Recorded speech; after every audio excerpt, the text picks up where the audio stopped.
DevRel deep dives. Yar.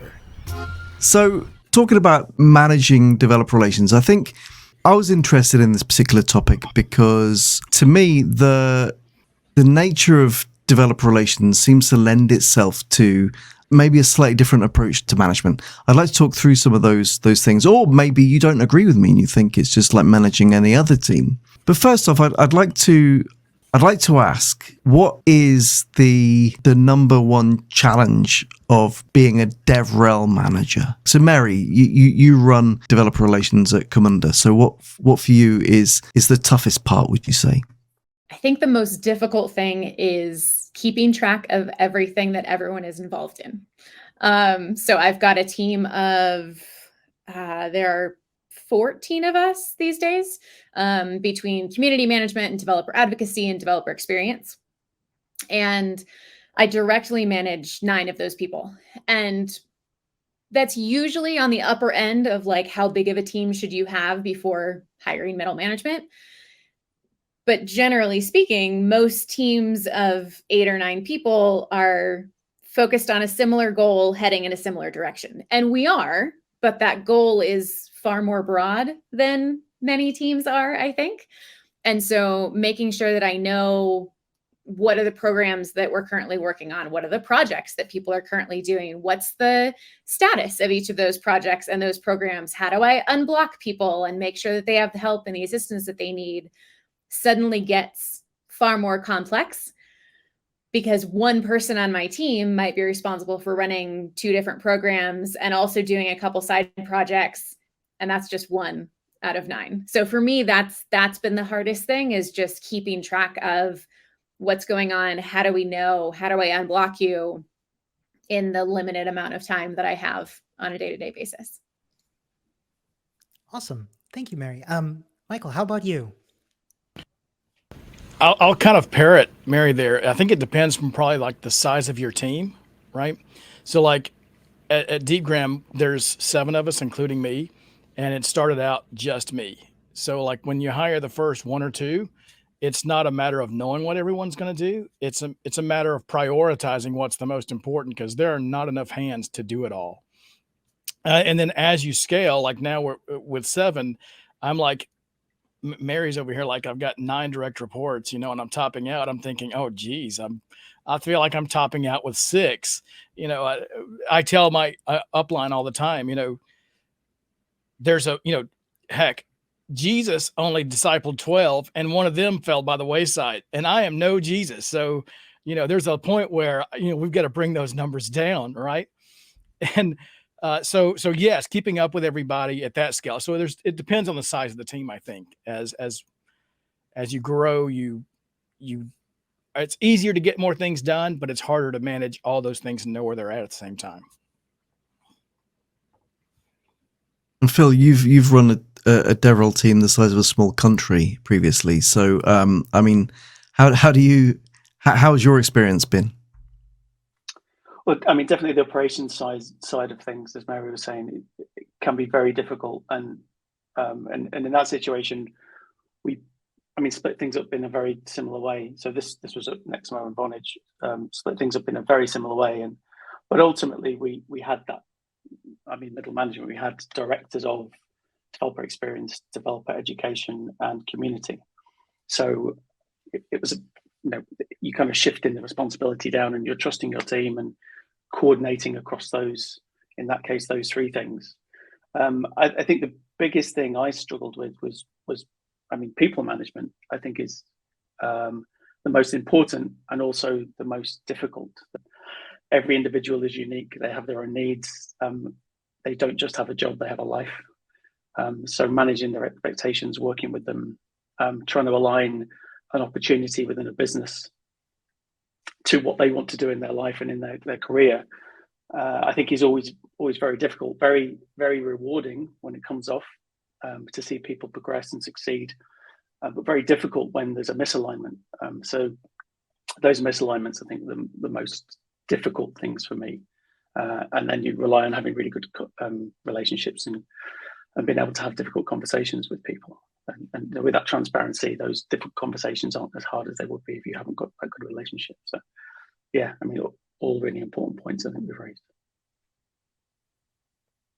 So we've kind of touched on some of the challenges, but for someone who's coming into or considering developer relations management, or even actually for people who are doing the job already and would like to just kind of compare notes, what is the day-to-day, week-to-week, quarter-to-quarter role of managing a DevRel team? You know, what are the core areas? So you've touched them slightly, somewhat, but like if you were writing a kind of a postcard that was an introduction of, hey, well, this is what I do, what would you say? What would you include? And that's for anyone. I think the biggest thing for me, which also negates any sort of normal daily routine, my biggest priority is to unblock my team members. So if there's processes that they're having difficulty with internally, if there's other people that they need to connect with that they aren't able to, if there's approval that they need for experiments or programs or budget or whatever it is, that's my highest priority every day. That means some days I come in thinking that I have no one to unblock and a few things that I'm going to focus on, whether that's content or strategy or something else entirely. And I'll get 5 minutes into the day and go, oh, okay, none of those things are going to happen. I need to focus on unblocking my team. And there's other days when I think there's going to be a lot of unblocking I'm going to need to do. And it's a couple 5-minute conversations. And then the rest of the day is open and I can work on other projects. But that's been one of the biggest things for me that's been difficult to adjust is I'm used to the context switching, but I'm not used to the not knowing that I'm going to need to switch context that quickly, if that makes sense. Yeah, so it's kind of humans are plans are great, but humans are messy. That's kind of yes, yeah. 100%. What about managing? You know, I guess managing up and managing sideways are things that we hear about quite a lot. What aspects of the role, or how much of the role, and what does it look like, are involved in those outward movements? I'm very sorry to kind of hijack that. Sorry, I don't actually know. Could you please tell me what managing up and managing sideways mean? I'm really sorry. So the idea that managing up being dealing with the people on who are above you in the hierarchy, so reporting up the success or otherwise of your team, and managing sideways being how you interact with other departments, other teams within the organization. Gotcha. Thank you. I think, I'm going to call out Phil a little bit because I was a citizen of his small country, but he was really good at being, I think what he would term as a crap umbrella, which kind of shielded the team from all of that stuff that kind of comes downhill. He smiles because he knows he's used that term before.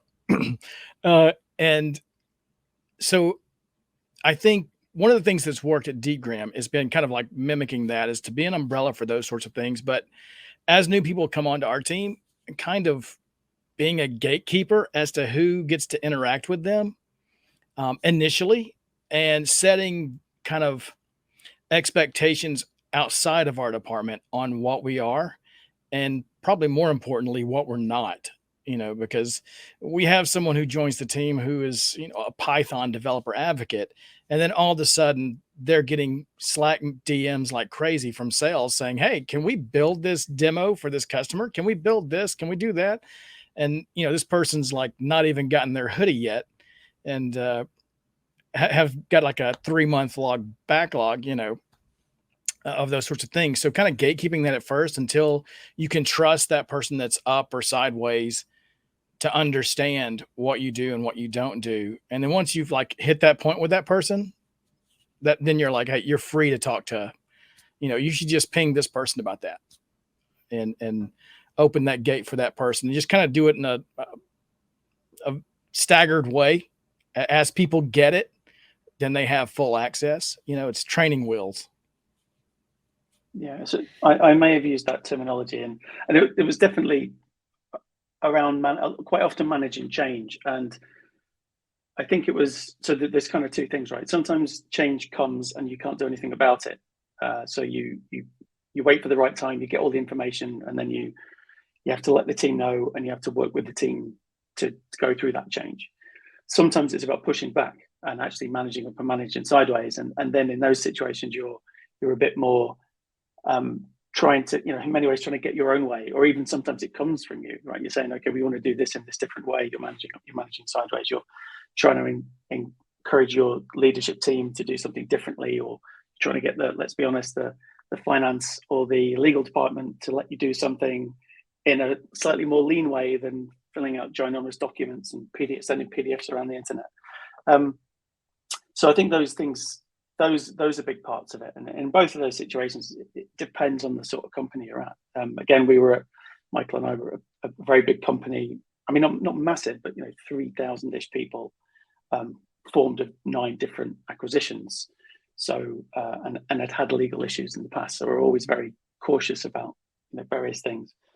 But at some companies that are very open, it can be very different. You can have much more open, honest conversations. You can just demonstrate how what you're trying to do aligns with company goals, and they'll go, do you know what, that makes a lot of sense. Otherwise, you can be a bit more tactical and understand what their goals are and try and align what you're doing with their goals to make it a win for them. But I think, at the best sorts of companies, it's more about making sure you're demonstrating what you're doing is right for the business, and then people will understand and work with you. Agreed. There's 2 different things for me. So my team is global. I've got people in the States, across Europe, and then New Zealand. And so one of the things that I emphasize with my team is almost not the reverse, but similar to what Phil and Michael were talking about, but slightly different. So with my team, I make sure that they understand, hey, if someone else approaches you, here's the proper places to send them. Here's the form that they should fill out to get our assistance. Here's what we need from them in order to sign up for this project or be a part of that demo or whatever it is. But then making sure that people throughout the company know those correct channels too. So in our internal handbook, we have a full page of what we call DevRel DRIs, the directly responsible individual. And so, if you have a question about the meetup program, you go to Maria. If you have a question about the BPMN modeler, you go to David. If you have a question about microservices, you go to Niall, right? And so making sure that people know internally, if they take the time to look, who the appropriate person is to go for those things. But then as a team, people have an understanding of, if it takes more than a half day to a day to finish a particular project, like if it's a simple quick win thing that you can get done before I'm even going to be online and it's not going to push your other priorities, go for it, right? Quick win, easy to do, makes another team happy. That's great. If it's something that's more involved and is either going to cause you to reprioritize the work that you have on your plate for this month or quarter, then you and I need to talk about it, right? I need to know what your reasoning is, why we want to prioritize that, why that's a better area to spend our time than what you're currently working on, which we've already decided on at the beginning of that quarter. So for me, part of how I've helped manage 9 people is empowering my team to be able to say, no, I can't do that right now. If you have a problem with that, go talk to Mary, help her understand the business reason, and then you can come back to me and we'll figure it out later. So definitely being that umbrella still, but in a slightly different fashion where I'm not then blocking everyone. So if we have someone asking Josh in New Zealand, and then I have to check in with someone in Germany, and then I have to get back to the person in Australia, we're talking a week's worth of back and forth with all of the time zones in there, right? So trying to keep things moving as much as possible while also protecting my team from work overload. I just want to call 2 things out there. It's great that Mary, you talk about that skills and responsibilities mapping. that's fantastic. So I've recently joined Ably, and we don't quite have that yet, but it's one of the things we're working on. And then following on from that, once you know who to go to, the processes you should go through to request their time. Really great that you called those out. Yeah. Well, and there's a big part of that, I stress hiring people who can work autonomously, right? I need people who can say, great, this is the project I need to work on. I can go work on that on my own time. And you can do that at any stage in your career, right? You can be super junior and still be fairly autonomous and go, great, yes, I know I need to do these things. Let me go do that. But the flip side of that autonomy is making sure that people are still checking back in and saying, hey, I'm deprioritizing these things and taking this on instead. Does that still make sense based on the goals that we have for the quarter?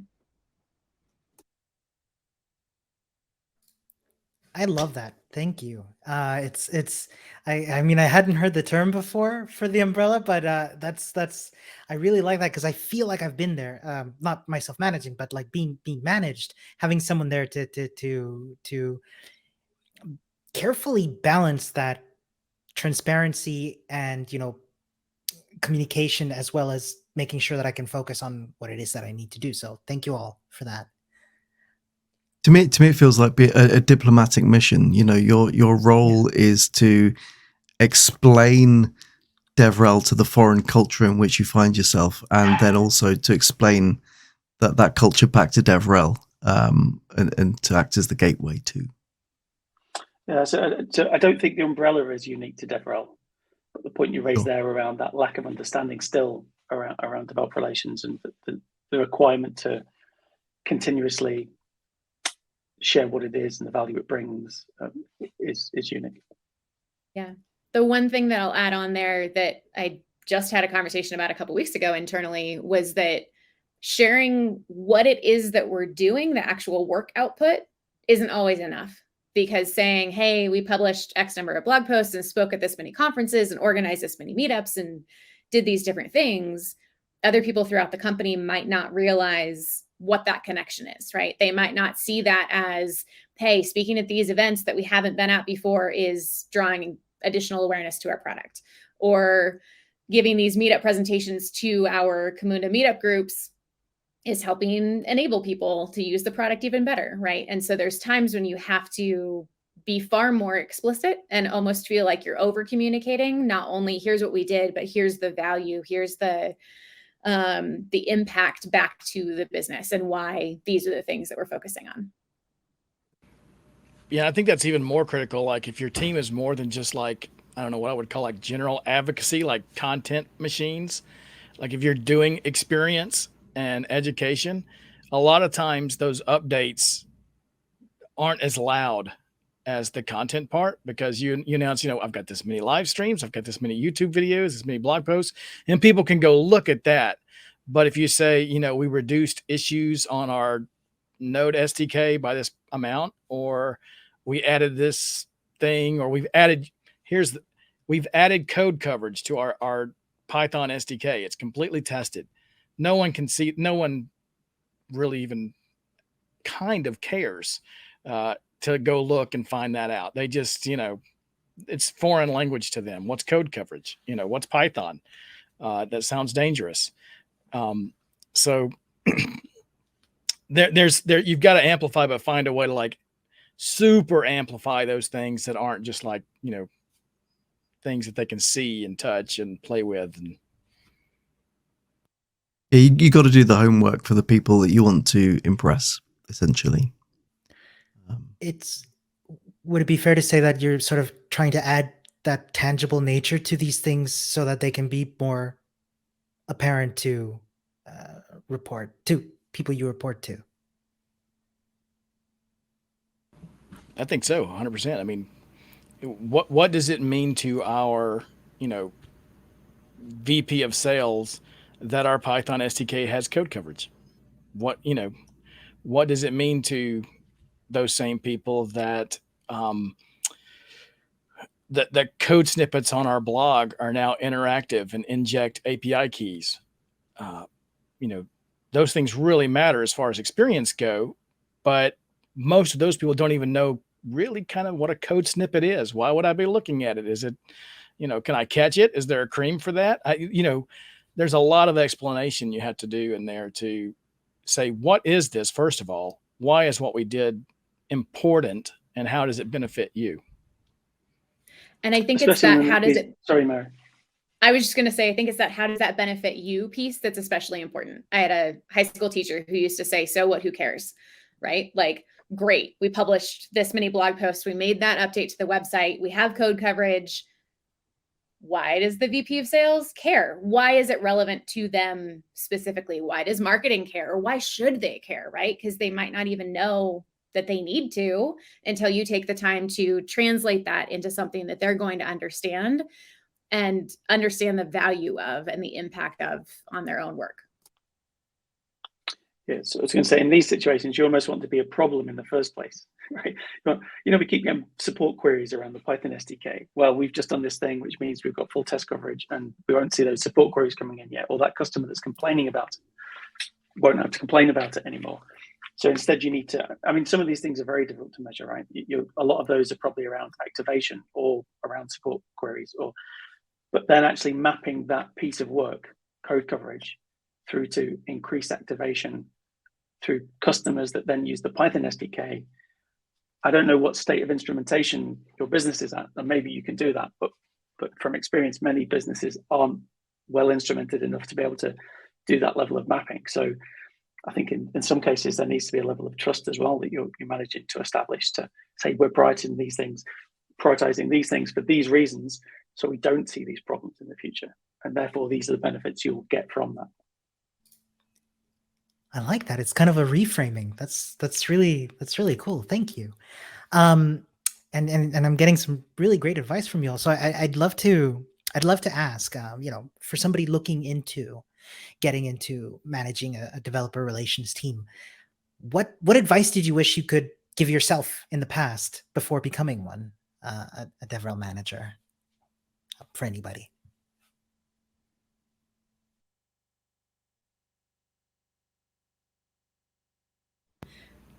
I can go first. No one else is jumping in.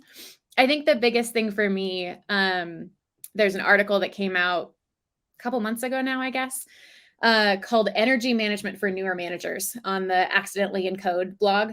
And it's this idea of, we focus so much as individual contributors, team members, on time management, right? Do I have the time to do that project? Have I set enough time aside to do these things? Am I managing my time properly? And as a manager, that time management is absolutely still a thing, but the energy management is bigger. And it goes back to what Phil was saying earlier about one of the more difficult parts of being a manager, right, is the people, right? There's times when I'll step into a one-on-one where I think it's going to be a super easy one-on-one, and suddenly the person that I'm talking to has had a really rough week and needs to vent, and there's problems that I need to solve, or sometimes I just need to be a listening ear. But there's times when that can drain you of energy. And so learning to manage that energy and plan for those times as much as you can is really important. So I space out my one-on-ones, right? I have that time in between them, so I don't have them immediately back to back. And even if it's just 15 minutes in between, I can step away from my computer and get some fresh air and get some water and kind of reset. And I think that would have been incredibly helpful for me to know earlier, because it's something that I'm still learning now, several years later. Yeah, I just written that down because my one-on-ones are back to back, and suddenly I'm thinking I need some fresh air. One of the things I don't, maybe it happens, but I think normally you don't come in to management in DevRel without actually having done DevRel.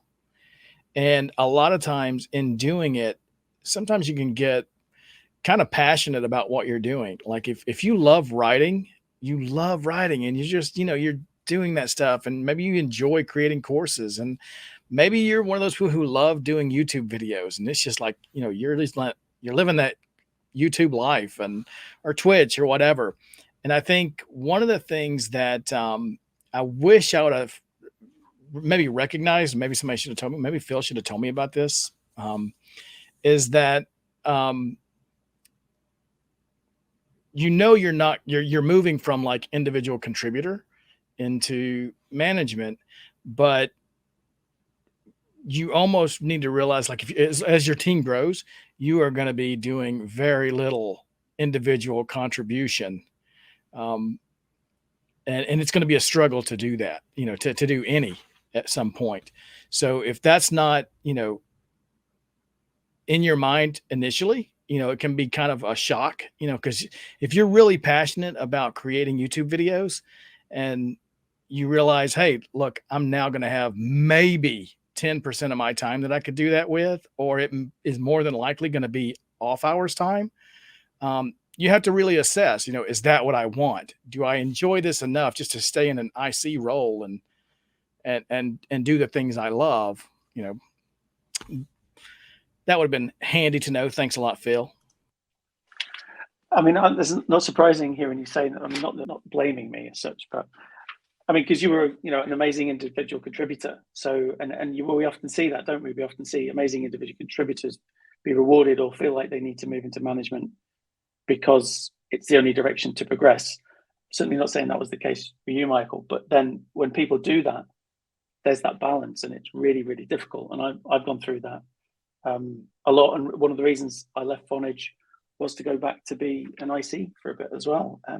Worked out I was just okay at it. Reminded myself that, as a developer advocate, I was generally all right across the board, and definitely missed the people management side of it, and the leadership and strategy and things like that. So yeah, I mean, the things that I kind of thought about with this question were again back to the people side of things.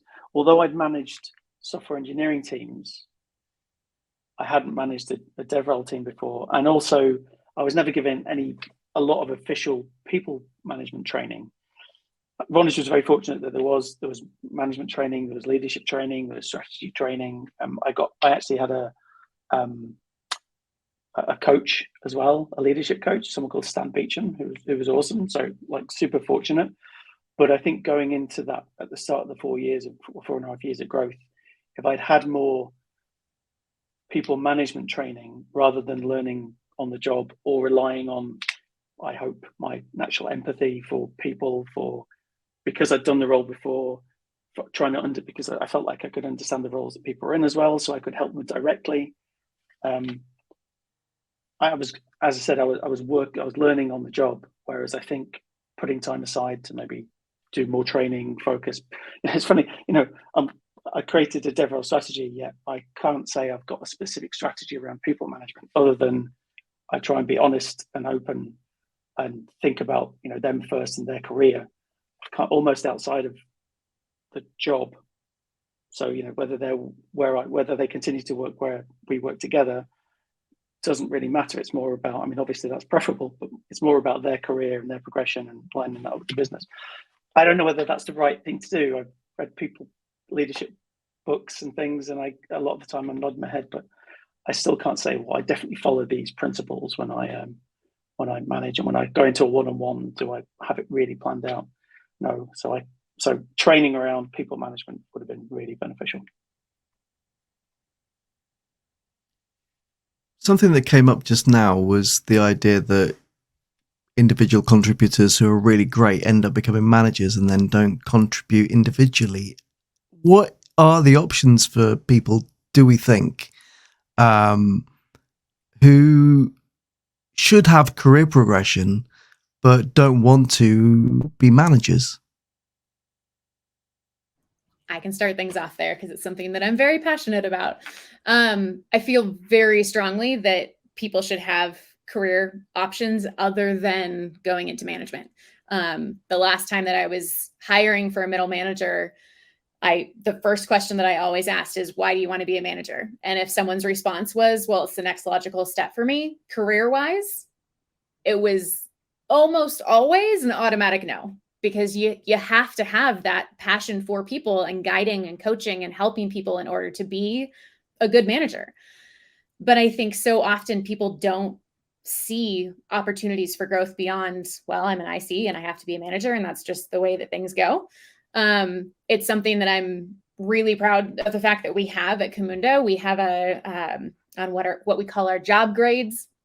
You can see there's an individual contributor path and a manager path, and up through, I want to say it's senior director, it might even be VP. There's an equivalent individual contributor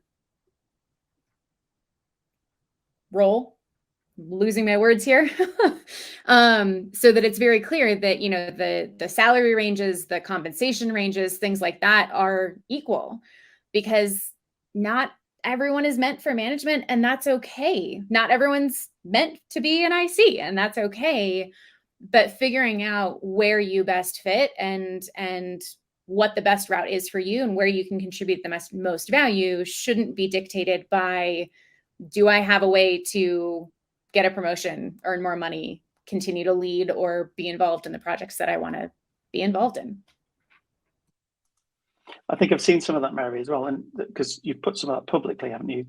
These role definitions, and then Yes. do you see that so at Vonage they had the same thing, and again you could progress in an IC role, an individual contributor role, to a very high level, yet people still felt there was a ceiling on that, and I think it was because, from a team perspective, it was sometimes difficult to justify or to say, if someone moves in that IC, you know, to upwards in those IC roles, what they would be doing. And I don't know whether, I mean, there were defined criteria for that as well, but we often struggle to justify creating that role for the business. Have you seen differently? Have you seen, okay, we can clearly justify having an IC role up to this level, so there has been career progression? So I think the one thing where things start to get a little interesting is, say you have 5 developer advocates, random number, because that's how many I have. If 4 of them are senior and 1 of them is principal, things are likely a little lopsided, right?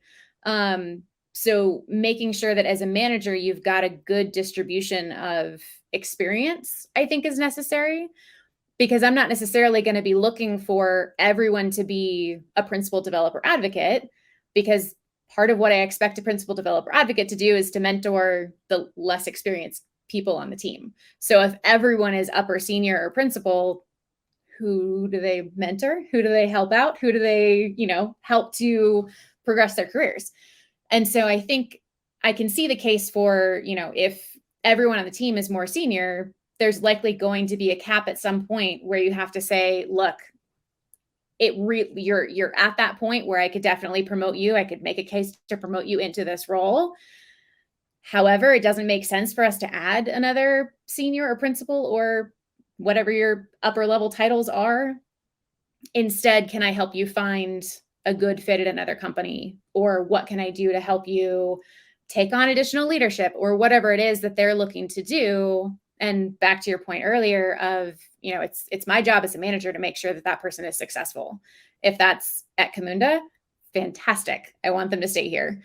If it makes more sense for them to eventually move on to somewhere else, I need to be okay with that and continue to support them in that way. And that happens with management tracks as well, right? If someone comes to me and says, hey, my career goal is to become the director of developer relations at Camunda, that's my title right now, which means they want to take on my job, which is fine, but I don't plan on going anywhere anytime soon, which makes things a little awkward if that's their goal, is to do this job at this company, right? So then it's my responsibility to go, great, how can I guide you and direct you in a way that helps you to continue providing value here, but also highlights your capabilities in a way that other companies are starting to see that, and you have opportunities coming from outside of Camunda as well.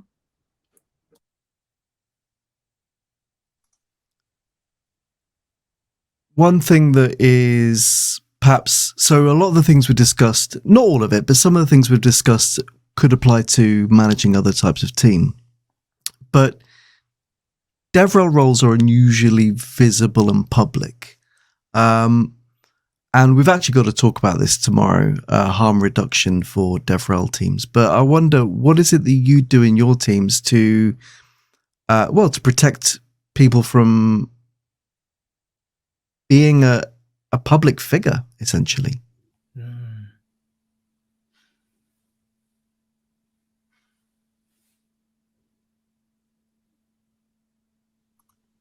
nobody Sure. wants to answer this, I don't think. No, I mean, it is a big thought and a consideration. I think a business has a code of conduct, and that code of conduct should obviously be utilized within the business, but also outside of the business. And I think that should provide a guiding light to that. I mean, what was the name of the talk tomorrow? Harm reduction for DevRel Harm teams. reduction. Yeah, harm reduction. So that's very kind of preventative, isn't it? And defensive, that sounds almost. So, I mean, we have guidance, and we've worked with teams around guidance of how to conduct yourself and things to consider, and also to some extent monitoring and quickly providing guidance if people step outside of how we feel they should behave, or they haven't considered how things should be taken. And I'm trying to think. I often wish I had access to the wiki that we had at Vonage, because I didn't kind of download it all before we left, because there was a lot of stuff on there that was really valuable that I haven't taken with me. So at the moment at Ably, I'll be honest, I don't know if we've got anything around that, but it obviously is very valuable. So I'll be listening in tomorrow.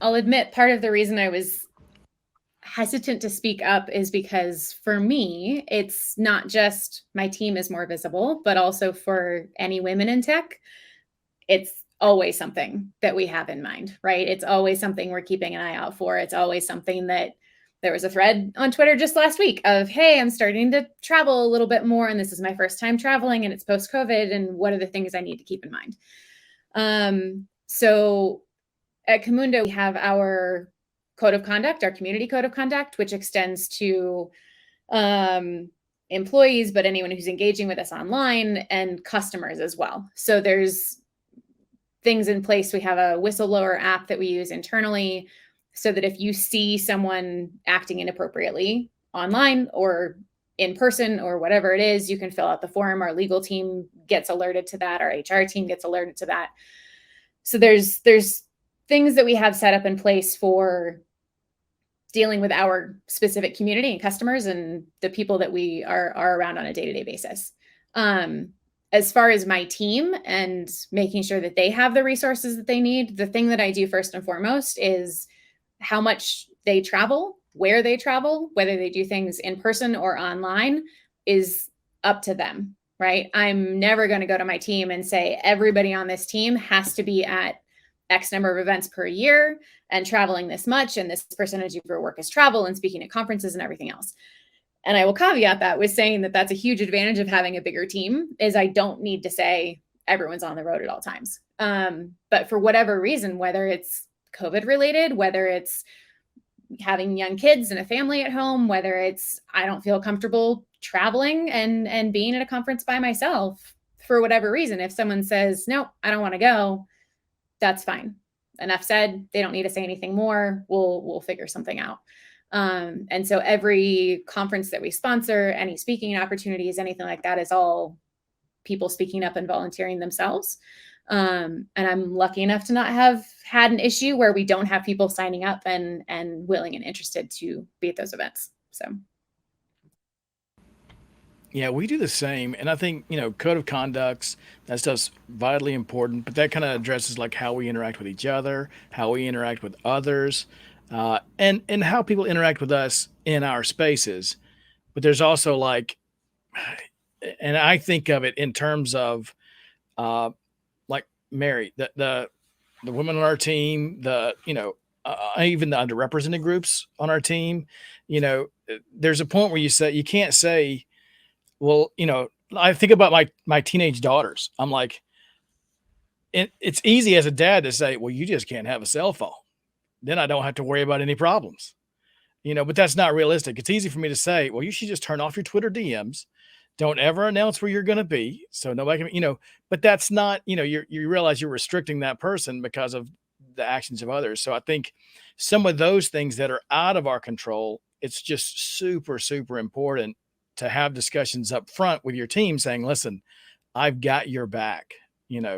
Here are some resources about how to protect yourself in these different online or physical locations. But then, if you get somebody coming at you inappropriately on Twitter or whatever, bring it to us. we've got your back. We'll report the heck out of it. We'll do whatever we can to, make sure that person's not welcome in our spaces as if it was a community space that we control, and Is it also, sorry. No, I was like, unfortunately, it's something you have to deal with. I mean, it's ridiculous, but also necessary. Is it also a very kind of practical matter of budget? For example, if we're talking about travel. So earlier in my DevRel career, I'd stayed in some pretty sketchy places because that was what the nightly rate would allow. There was no getting a taxi if it was 1 o'clock in the morning from landing at the airport to the hotel. You would have to get the frankly unsafe bus that would, and all that sort of thing. And I think, if we're asking people to travel and take time out of their lives, then, we kind of joke about how, DevRel people spend a lot of time talking about airport lounges, but actually, if we're asking people to make these sacrifices, then that should be backed up by giving them the bare minimum budget to be safe, and not the bare minimum budget to only just about have a roof over your head or whatever. 100%. And I think it's extremely important to not only say that, but give examples of what that means. I worked at a couple companies in the past where the first version of the travel guidance information for internal travel was, pretend like it's your own money and spend it responsibly. And as a result, I had a colleague who stayed at a hostel for a conference one night because that's how they would have chosen to spend their own money, because that's lodging is not something that they wanted to prioritize and spend more money on. And it happened to be, we found out later, a hostel that was also in a bad part of town. And luckily, someone else on the team had an Airbnb and said, please come stay at the second bedroom in my Airbnb tonight instead, because this is not good. And also, hey, people team, we need to update our travel guidance because this is not working anymore. But I think it's a very real thing, right? If we say spend it as if it's your own money, there's a certain amount of privilege associated with that, a certain amount of assumption about people's backgrounds, where they came from, what their financial situation was when they were growing up. And so instead of saying, spend up to your comfort level, we need to say, hey, around this amount based on the cities, if it's above that, talk to your manager, talk to the travel team, the people team, whoever it is, to get that approval, because the priority should be, is the team safe? And if you happen to be traveling to, I don't know, San Francisco during the Salesforce conference week, things are going to be through the roof. So maybe you plan a trip to San Francisco at a different time, right? But I think there needs to be information shared within reason, and then specific guidelines and examples given to help associate that and help people understand what the actual limitations are. Yeah, and we're talking about this in the context of developer relations, but it isn't. Obviously, these shouldn't just be DevRel standards; these should be standards across the organization, and everybody should work to these. So, yeah, and that's part. That in these situations, we've probably been in these where we're probably seeing it because our team's experiencing it or we're experiencing it, and our job sometimes isn't just to change the policy or the thing for developer relations; it's to change the thing for the company, and that's where the managing up comes in. We're the canaries. Yeah. Really appreciate that. Thank you. We are coming towards the end of our slot, which again, every time we do one of these, I'm kind of like, hey, but I've got so much more. But there is one thing I really want to cover, and that is hiring for DevRel. So up until today, I'm not saying anything's changing, but just, in case things do change in future, hiring for DevRel has been hard. Partly that's because the role, but as an industry, people have tried to find people who don't exist, essentially, trying to cram everything into one role. But still, now, there's there are a lot of people who are perhaps on the junior side who want to come into DevRel, and then there are a lot of vacancies for senior DevRel people. And so I'm interested to hear how in your teams you've been able to address that.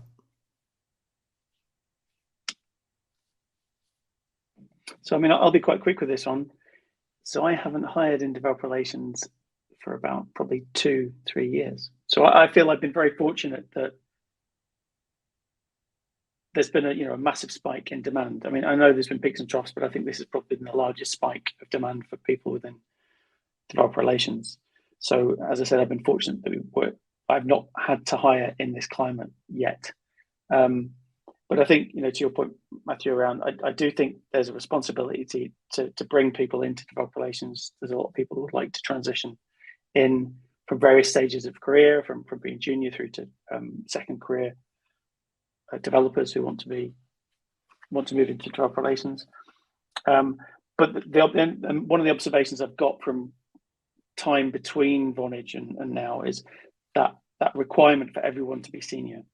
There's such a big push, certainly within the startup space, around hiring senior. And yes, okay, if you hire senior, you'll get lots of people who get stuff done quickly, but you're creating problems for yourself in the future, and then you're pushing up the cost of hiring. So companies are creating problems for themselves. So I can't talk directly about the hiring experience at the moment. I'll let Mary and Michael do that. For us, it depends on kind of what we're looking for. When you're a small team, you need more generalists, which may be a little harder because it's hard to find that person that can help with your doc site that's written maybe in PHP, but also can contribute to a Go SDK. And do they know any Python? Because we're an AI company, and that just would be really helpful. But once you get to a little bit bigger size, then you're like hiring for roles, right? You need somebody that can manage, community, or you need someone who has experience with Go. I don't care if you've ever touched PHP, you're going to be responsible for Go stuff here, content or SDKs or whatever. So I think it depends on that, but I think Phil's right. Like bringing in juniors is super helpful to kind of nurture. I think it's got to be a blend. I think Mary mentioned like having like the different roles of like principals and seniors and juniors. I think it really does have to be that way too. A lot of times the juniors are still in the let me find what I love phase. And DevRel as a whole doesn't seem to be super defined. So a lot of people think DevRel is, I'm on the road, I'm traveling, I'm seeing all these cool people and giving talks and getting all kinds of cool t-shirts and amazing hoodies. And, the vast majority of roles aren't that, especially in the past 2 years. So having those juniors able to kind of develop and find their niche, if you will, or the things they're passionate about, even if it's, I just really like coding and I really just want to jump over to engineering now. That's cool too. I feel like it's just another on ramp for people in tech. Completely agreed. And I think just like DevRel can be an on-ramp for people to go find other things that they're passionate about, finding people who maybe aren't quite finding their fit in other departments and are well suited for you is a great way to kind of help with that issue of being able to hire people. I can definitely attest to the fact that hiring right now, there are more roles available than I have ever seen before. And it's been growing steadily for the past probably year and a half. For DevRel Weekly, the newsletter that I do, we keep a running list of all of the open jobs. And I recently told the gal who helps me curate those, let's only keep things if A, we're sure that the role is still open, the website is still up, and B, if they've been posted sometime within the last 6 months. And there's over 700 roles posted there. I just checked. So there's a lot of people hiring. But 3 of the members of my team came from our training division, from our consultants. And so figuring out, where else within your company can you pull from? Are there people in sales who are technical and love the people aspect of sales, but don't necessarily like the, getting the deal signed part of things? Maybe they're a good fit for DevRel. Is there someone in marketing who really enjoys the deep dive technical side of things from product marketing? Maybe pull them into DevRel, right? Figure out where those people are throughout your company, wherever you can. And then if you are looking to hire, my biggest recommendation is be as specific with your job description as you possibly can, so that ideally people can weed themselves out early on, but also it's an easier opportunity for you to ask specific questions during the interview process to make sure that that person's going to be the right fit for your team, depending on what goals you're trying to accomplish. I think that's really good. We actually got a person right now who's in our engineering team who wrote his first blog post for us for our developer blog, right? And he loves, we do speech to text, we're speech to text API, and he loves writing games. And he wrote a game and incorporated that. So you control the game with your voice. He thought that was super cool. We agreed and said, you should write something about that. He did, and just loved the process. And since then, he's written like 3 more pieces. And we're like, you're really good at what we do. And his feedback to me was, I really love the dev part of it, but I'm afraid of the rel part of it. And, but then we were talking like a week later, and he found some third-party site that somebody's built. I forget what it is. It's some game online, or I don't know what it was, but the service used some other speech to text API. And he reached out in their community Discord and was like, hey, we have this product, blah, blah, let's talk. Turns out the owner of that code and that community is rewriting the system to use our API. And we're like, you realize you just railed the heck out of that dev. I mean, that's old school hustle. It is. I'm like, you say you're afraid of it, but you're doing exactly what we're talking about. It's just being genuine. Hey, let me show you something. And then, hey, let me help you get it going, and, all that kind of stuff. So certainly we're keeping our eye on that one to maybe absolutely shuffle over. Right. But, I don't think it's just a problem with DevRel and the hiring, because engineering is just as hot, and if not more so, difficult to find people to plug in. Yeah. Yeah.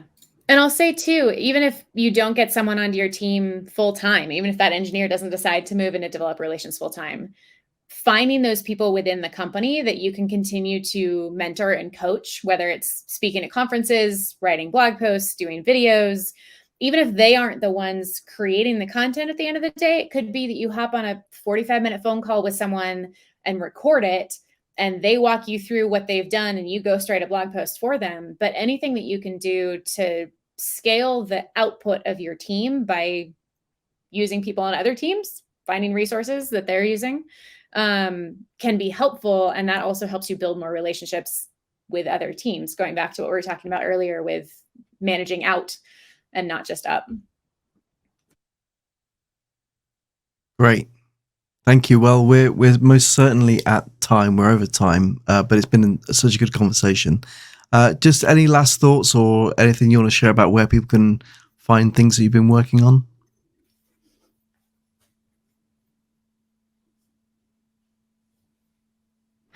I'm hesitating only because I don't have any recent resources, but I do have some resources up at marythengvall.com or marygrace.community if you don't want to try and figure out how to spell Thengvall. Michael? Everything I've got is on baldbeardedbuilder.com. That's really long. bbb.dev, a lot easier. And I just gotta say, when I was like brought into this, I thought this must be a talk about imposter syndrome, because getting the chance to hang out with Mary, who literally wrote the book, and Phil, who I would say is like the granddad of DevRel in a way, not that I'm calling you old in any way, Phil, a very young granddad. Thanks. I thought, well, great. I'll be primed to talk about imposter syndrome today, but it's been a pleasure. So great to hang out with everybody. Well, I mean, since I'm so old, I'm just happy to get followers on Twitter. So if people want to follow me on Twitter, Leggetter, that's good enough for me. No offense taken, Michael, at all. Although look at the grey. Look at the grey. I'm not Also, commenting. if you're really nice to him, you'll make his top 8 on MySpace. New goals. New Right. goals. That's great. Well, if- Thank you so much. DevRel con deep dives. Yar.